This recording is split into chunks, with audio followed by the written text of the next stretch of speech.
ಬೆಳಗಾವಿ ಅವಧಿ ಮೀರಿದ ಬಿಸ್ಕೆಟ್ ಮಾರಾಟ ಆರೋಪ ಶ್ರೀ ರಾಜಾರಾಮ್ ಕಿರಾಣಾ ಸ್ಟೋರ್ ವಿರುದ್ಧ ಗ್ರಾಹಕರ ದೂರು.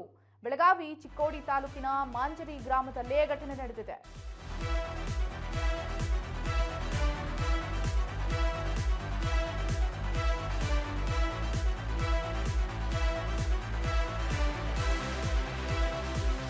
ಬೆಳಗಾವಿಯ ಚಿಕ್ಕೋಡಿ ತಾಲೂಕಿನ ಮಾಂಜರಿ ಗ್ರಾಮದಲ್ಲಿ ಶ್ರೀ ರಾಜಾರಾಮ್ ಕಿರಾಣಾ ಸ್ಟೋರ್ ಅಲ್ಲಿ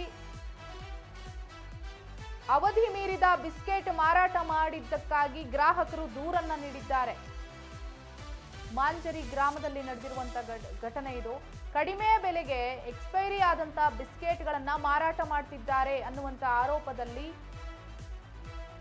ಗ್ರಾಹಕರು ದೂರನ್ನ ನೀಡಿದ್ದಾರೆ.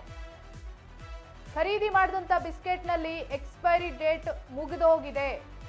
ಇನ್ನು ಆಹಾರ ಸುರಕ್ಷತಾ ಇಲಾಖೆಗೆ ಮಾಹಿತಿ ನೀಡಿದ ವಕೀಲ ಪ್ರಭಾಕರ್ ಕುರ್ಣೆ, ಆಹಾರ ಇಲಾಖೆಯ ಅಧಿಕಾರಿಗಳು ದಿಢೀರ್ ಪರಿಶೀಲನೆಯನ್ನ ನಡೆಸಿದ್ದಾರೆ. ಪ್ರಕರಣಕ್ಕೆ ಸಂಬಂಧಪಟ್ಟಂತೆ ಅಂಗಡಿ ಮಾಲೀಕರಿಗೆ ನೋಟಿಸ್ ಜಾರಿ ಮಾಡಲಾಗಿದೆ. ವಸ್ತುಗಳ ಖರೀದಿ ವೇಳೆ ಪರಿಶೀಲನೆ ಮಾಡುವಂತೆ ಗ್ರಾಹಕರಿಗೆ ಎಚ್ಚರಿಕೆಯನ್ನ ನೀಡಲಾಗಿದೆ. ದೃಶ್ಯದಲ್ಲಿ ನೋಡ್ತಾ ಇದ್ದೀರಾ, ಅದೇ ಕಿರಾಣಿ ಅಂಗಡಿ. ಬೆಳಗಾವಿಯ ಚಿಕ್ಕೋಡಿ ತಾಲೂಕಿನ ಮಾಂಜರಿ ಗ್ರಾಮದಲ್ಲಿ ಶ್ರೀ ರಾಜಾರಾಮ್ ಕಿರಾಣಾ ಸ್ಟೋರ್ ಅಲ್ಲಿ ನಡೆದಿರುವಂಥದ್ದು. ಎಕ್ಸ್ಪೈರಿ ಆದಂತ ಬಿಸ್ಕೆಟ್ ಅನ್ನ ಮಾರಾಟ ಮಾಡಿದ್ದಾರೆ. ಹಾಗಾಗಿ ಈಗ ಆಹಾರ ಇಲಾಖೆ, ಸುರಕ್ಷತಾ ಇಲಾಖೆಯವರು, ಅಧಿಕಾರಿಗಳು ಬಂದು ಪರಿಶೀಲನೆಯನ್ನ ನಡೆಸುತ್ತಿದ್ದಾರೆ. ಗ್ರಾಹಕರು ನೀಡಿದಂತ ದೂರಿನ ಮೇರೆಗೆ ಅಧಿಕಾರಿಗಳು ಬಂದು ಪರಿಶೀಲನೆಯನ್ನ ನಡೆಸುತ್ತಿದ್ದಾರೆ.